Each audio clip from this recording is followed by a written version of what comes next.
loba nanga verite pona tuni yo tina lembi batu bazaku loba chilombo na tuni yo veste wo ya nani chilombo wanga na tuna to veste lato ya nani si echi veste waka blele per veste du mouvoile ou kablele pa fu muso veste ou kachiji chilombo ngana tuni yo tina lembi ka atakuto amubande rais soko tikeli mutu bokonzi ukomi kukabele na bilamba ya tata nayo ezalaka chilombo wetu chidu muvwatile veste wakablele pere unchingani ngana tuni yo Felix na tuni tina lem ukuwanga na ndega nini veste to penza ngamo kupena jebi yangu tikabye batu bazakulo banandi makete sambe na bibele mena tuni yo mbale na mbalobo iloko funje zakaka buto ya poshi ndenge fundi wana yeza veste yakablele pere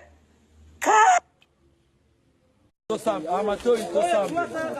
Maintenant, on va prier. Mettez on a sambi, on va prier.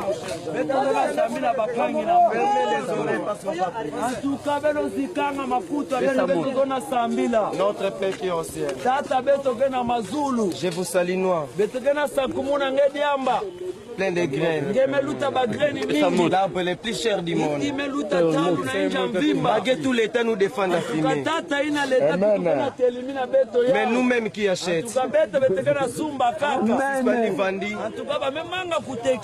Ni au bar, ni aux pharmacies, ni aux boutiques. Mais dans les coins là, très suspect. Les papiers, vous voyez sur les cuites. Un morceau de l'arbre, vous voyez sur les cuites. Et les graines, vous avez jeté sur les cuites. Comment expliquer ça? Vous êtes bénis entre toutes les noirs. Amen. Il y a aussi 3 points de suspension. En tout cas, il y a que mon ami Pesa, les diabétés coiffés dans l'espace, n'a pas oublié de mettre ce diabété noir. En tout cas,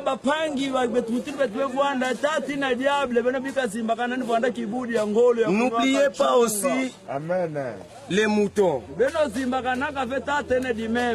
Sans les moutons, sinon nous ne savons pas du chant. Amen.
Amen.